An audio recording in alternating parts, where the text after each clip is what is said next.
Have you ever done anything that you were sure was going to work?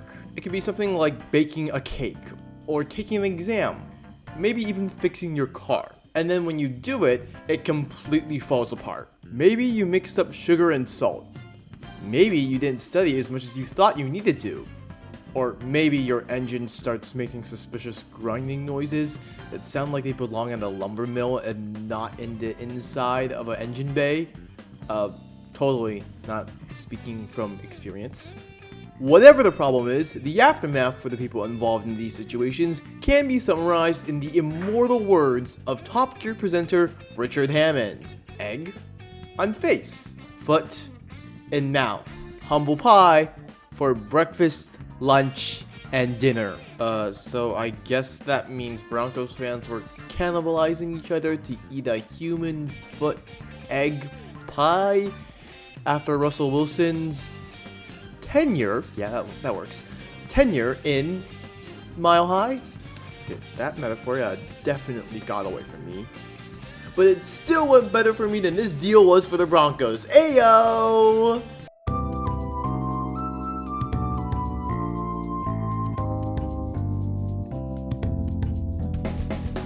Hey everybody, I'm Alex and I'll be your host for this trade tree. In this trade tree, we'll see Broncos fans crying in the corner, Seattle management running to the bank to deposit their stolen goods, and Kansas City is also here. A trade tree is a visual representation of how a singular transaction has evolved over time.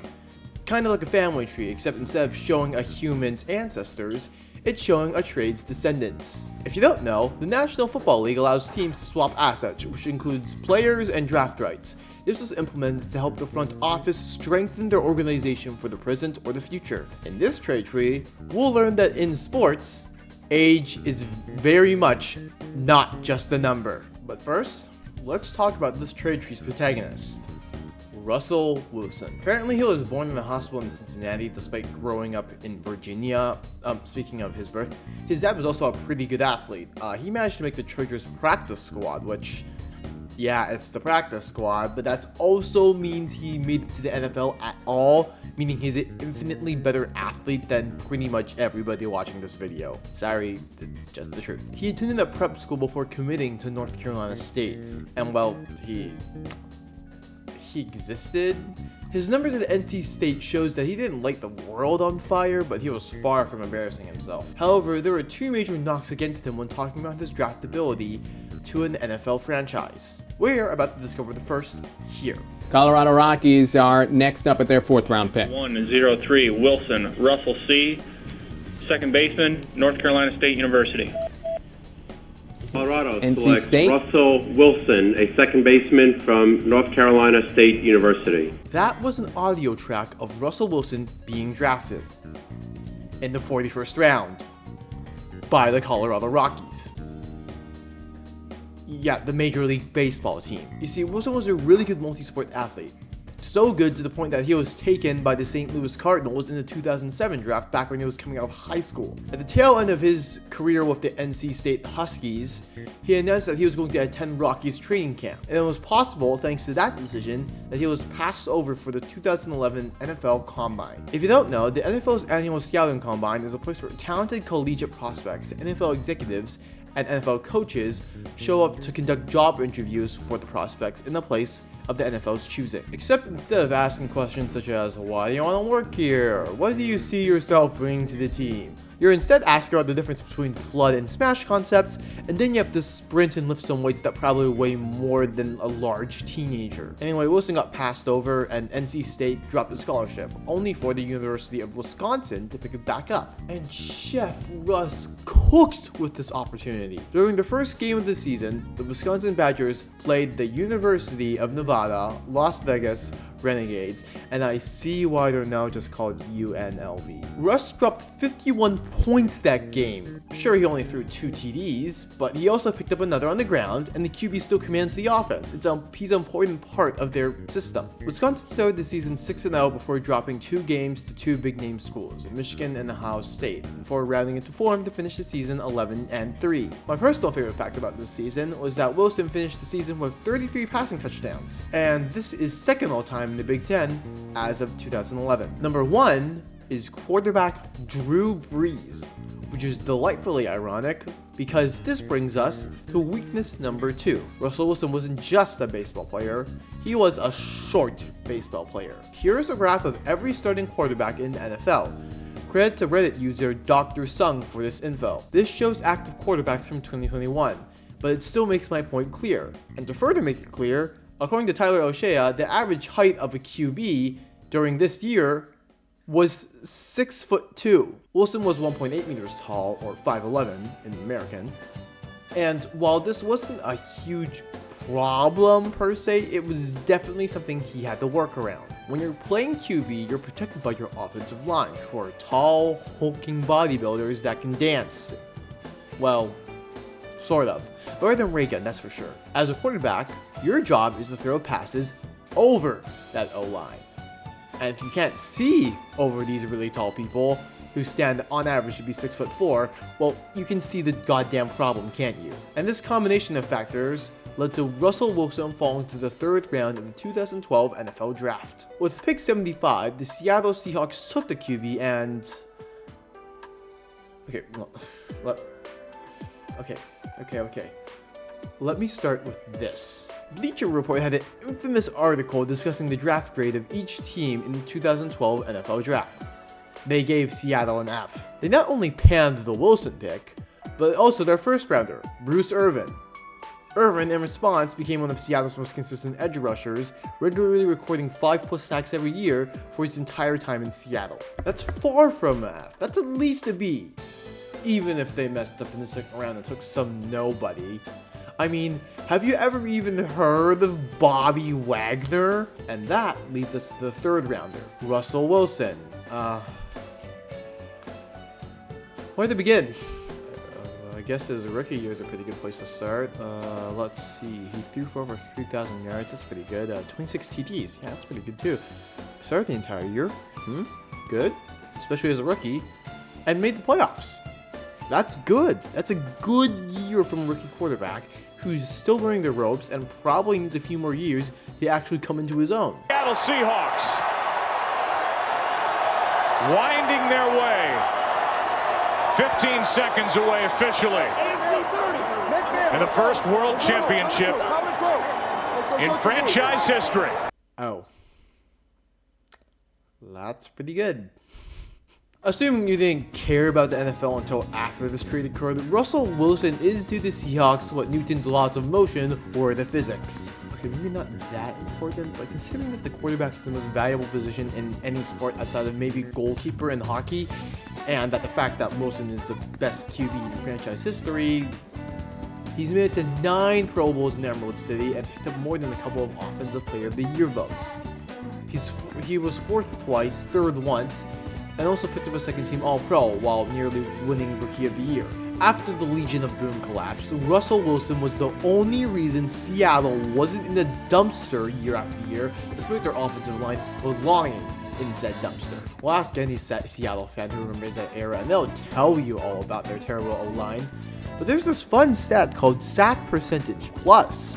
Basically, it's a 1-number metric that tells you how good a QB is at generally avoiding sacks, with 100 being league average. So basically, if you're at 95, you're 5% worse than league average, and if you're at 105, you're 5% better. Russell Wilson, despite being renowned in his prime for being as slippery as a salmon, has never had a number in sack percentage plus that was over 100 his entire career. How he has never even made it to league average. You want proof on film? Okay, I'll link a video at the end of this one to show you Seattle's failure to protect Russ. It's nightmarish.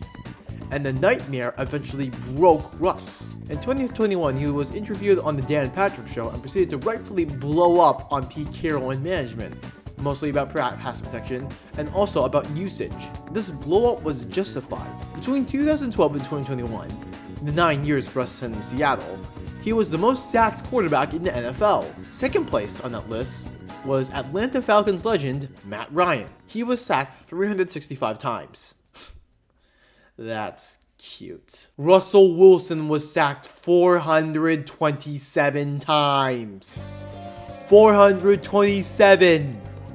The gap between Wilson and Ryan, numbers 1 and 2 on that leaderboard, is only matched by the gap between Ryan and Cam Newton, 2 and 6. Seattle, what are we doing here? And to make matters worse, Seattle didn't even do anything about the gaping holes in the O-line. As of 2022, they haven't taken a tackle in the first round in Wilson's entire tenure in Seattle, and they've taken 1 guard. Day 2 doesn't get any better. They're 4 for 9 in taking offensive linemen in the 2nd and 3rd rounds. And after that, it's basically just lottery tickets. That's not okay when your franchise quarterback is getting turned into tenderized meat. Russ is about to go on the frying pan, and you're messing around with day 3 picks to try and protect the golden goose? And with that damning testament on Seattle's team building done, this leads us to the Denver Broncos. The Broncos have been wandering the wilderness of the NFL for more than half a decade at this point, after the retirement of Peyton Manning. As I said above, the quarterback is the most important position in all of sports.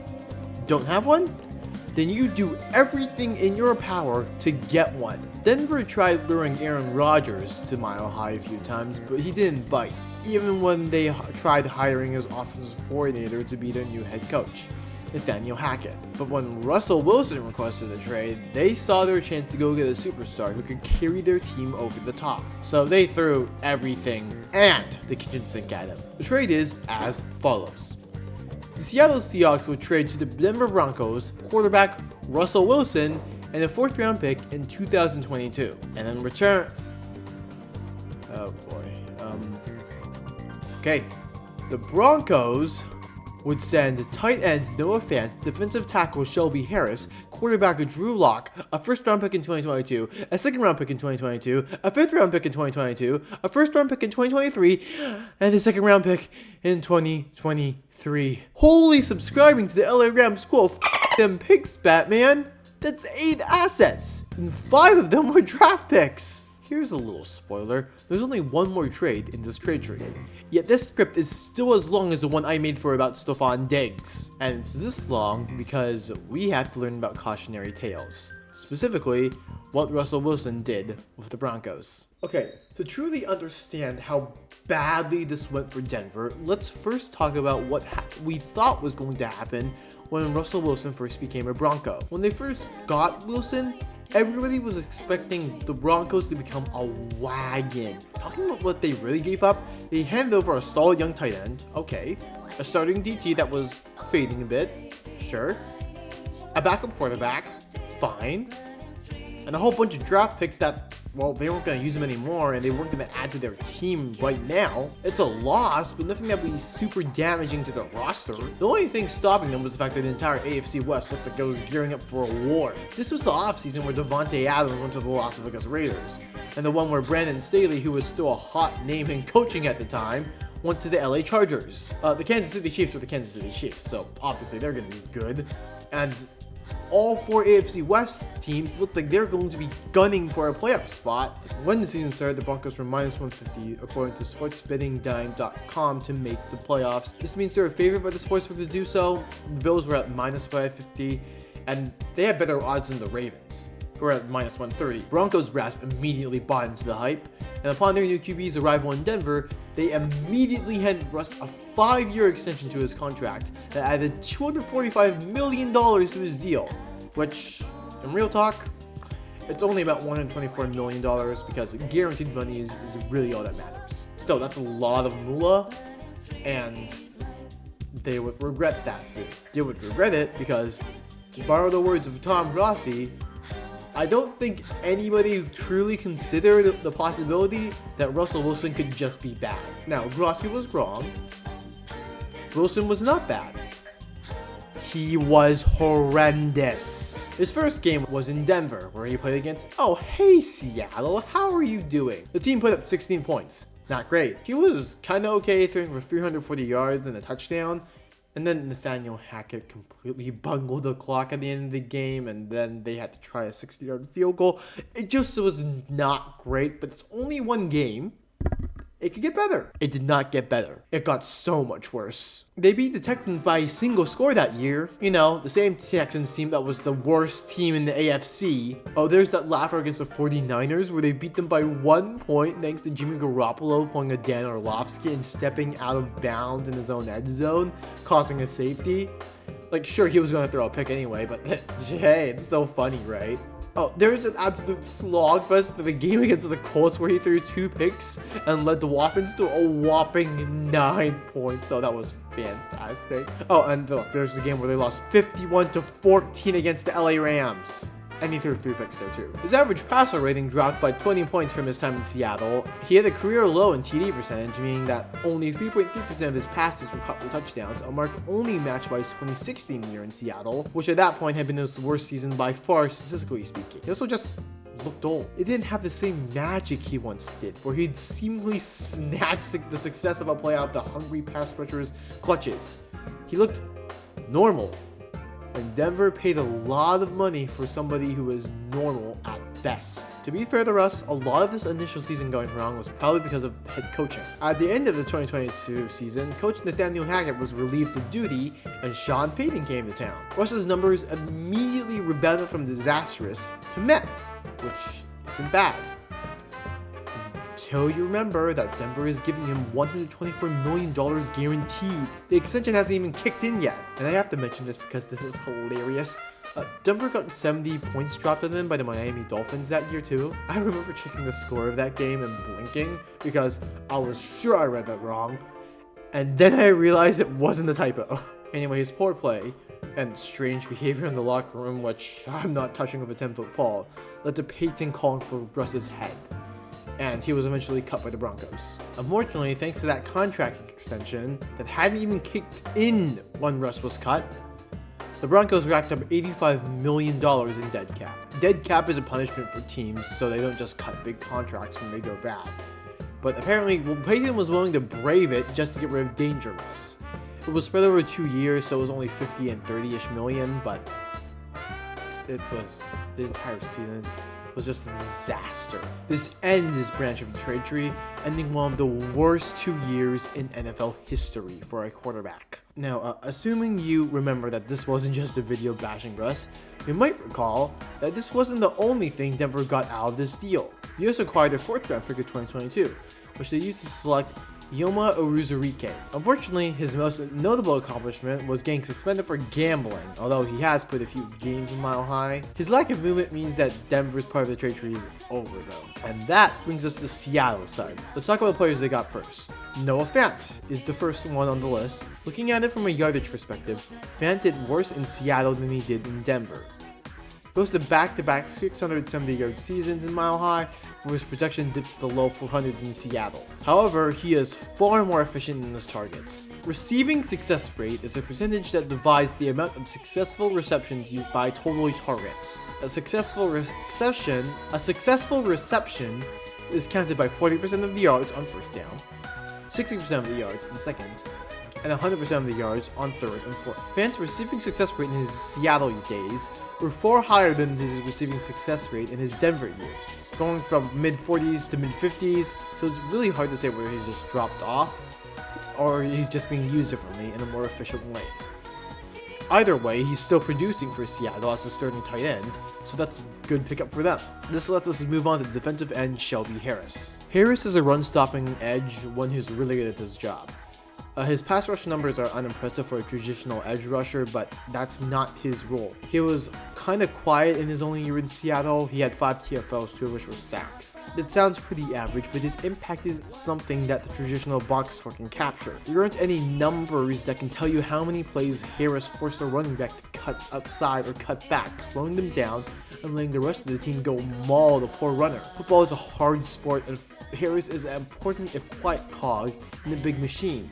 This is a good pickup by Seattle. He was only there for a year before leaving for Cleveland, but make no mistake, he was an important part of this trade tree. This leads us to quarterback Drew Lock. Lock was taken in the 2nd round by the Broncos in the 2019 NFL Draft and was supposed to be the next franchise quarterback. He didn't do so high. His rookie year, he got 5 starts and did pretty well. In his 2nd year, he threw more picks than he had games played. He was benched and stayed there unless the starter was injured.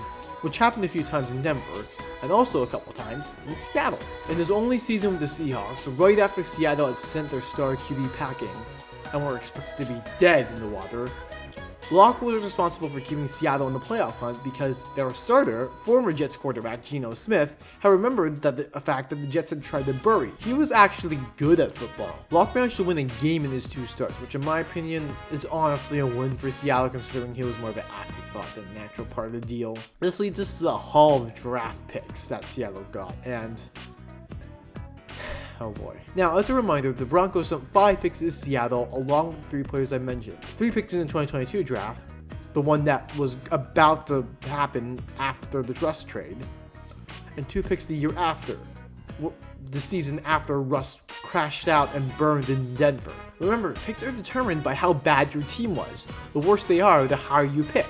But before we get to what Denver gave Seattle in the year after, let's talk about 2022. This is the funniest thing I've ever heard. Because of the 9th overall pick in the 2022 NFL Draft, the Seattle Seahawks selected tackle Charles Cross. Tackle. Now you try to fix the glaring hole on O-line after you traded away your star quarterback?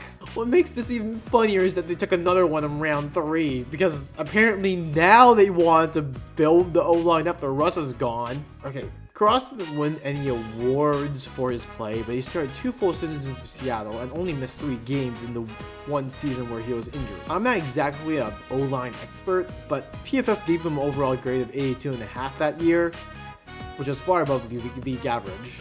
So that's a win.